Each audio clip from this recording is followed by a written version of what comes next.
Bienvenue les Vino-Lovers dans cette nouvelle vidéo. Aujourd'hui on va parler de millésimes et on va surtout expliquer pourquoi certains millésimes sont de meilleure qualité que les autres, c'est-à-dire pourquoi le vin est meilleur certaines années. Alors le millésime, c'est l'année de récolte des raisins et de la fabrication du vin. Par exemple ici j'ai un millésime 2016, ça veut dire que le raisin qui a servi pour fabriquer le vin a été récolté en 2016.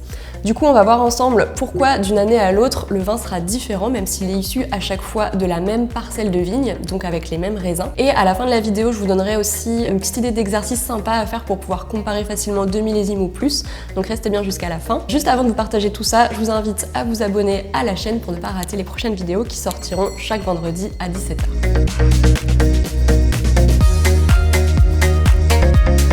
Alors c'est parti pour quelques explications sur cette notion de millésime. Comme je vous le disais, le millésime c'est l'année de récolte des raisins, donc l'année des vendanges. Et en fait chaque année, les aléas météorologiques vont influencer la qualité des raisins, le rendement, donc la quantité de raisins qu'on va ramasser, la date des vendanges selon si les raisins ont mûri vite ou pas, et puis aussi les caractéristiques aromatiques des raisins. Concrètement, quels vont être ces aléas climatiques qui peuvent se répercuter sur le vin? D'abord, on a la pluie. Si on a trop de pluie au cours de l'année, la vigne va recevoir beaucoup d'eau, ce qui va diluer les raisins. C'est-à-dire qu'on aura des raisins gonflés d'eau et pas hyper concentrés en arômes, en sucre, en acidité, etc.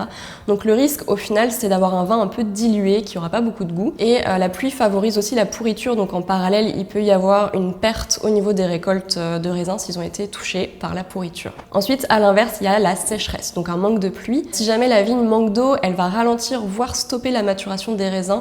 On appelle ça le stress hydrique, ce qui peut amener à retarder les vendanges pour permettre aux raisins de finir leur maturation. En ce qui concerne le soleil, un faible ensoleillement durant l'année, ça va aussi ralentir la maturation des raisins. Donc on risque de se retrouver avec des raisins en sous-maturité qui vont être très acides, très amers, peu sucré et peu aromatique. Donc derrière, on va avoir un vin aussi très acide avec des arômes de végétaux et de fruits pas vraiment mûrs. À l'inverse, si on a beaucoup de soleil, là les raisins vont produire beaucoup de sucre, beaucoup d'arômes, mais peu d'acidité et peu d'amertume. Donc là, le risque, c'est de se retrouver avec un vin un peu lourd, riche en alcool, qui manque de peps et puis qui a des arômes de fruits bien mûrs. Il y a deux facteurs dont on n'a pas parlé et qui peuvent abîmer la vigne et donc affecter le rendement. Ce sont le gel et la grêle, qui peuvent faire d'énormes dégâts et ravager complètement les vignobles. Donc là, le risque pour le vigneron, c'est d'avoir peu de raisins à récolter au moment des vendanges et donc peu de vin à produire derrière. Donc voilà pour les facteurs météorologiques qui influencent les millésimes, donc l'excès ou le manque de pluie, l'excès ou le manque de soleil et puis des aléas climatiques comme la grêle ou le gel.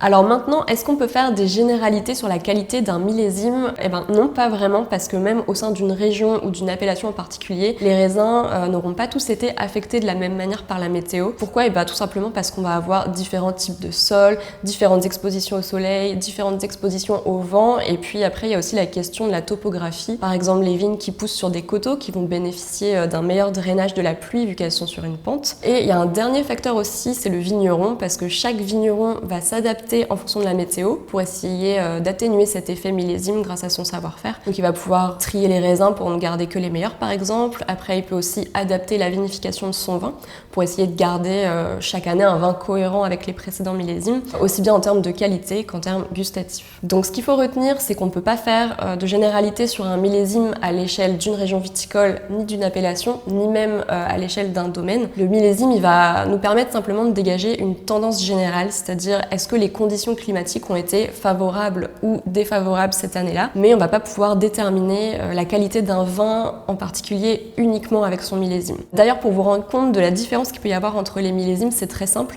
Il suffit de faire un petit exercice qu'on appelle une dégustation verticale. Ça consiste simplement à goûter le même vin, donc exactement la même cuvée issue d'un domaine en particulier, mais sur plusieurs millésimes différents. Alors il faut les goûter en même temps pour pouvoir les comparer. Donc par exemple, vous prenez un 2014, un 2016 et un 2018 et ça va vous permettre de voir concrètement ce qu'est l'effet millésime. Et voilà, c'est la fin de cette vidéo. J'espère que cette notion de millésime est maintenant plus claire pour vous. Merci à tous d'avoir regardé la vidéo jusqu'au bout. N'hésitez pas à mettre un petit pouce bleu si vous avez aimé cette vidéo et aussi n'hésitez pas à me poser vos questions en commentaire ou à me dire si vous voulez que j'aborde un sujet en particulier sur le vin. Et nous, on se dit à très bientôt dans une prochaine vidéo. Salut!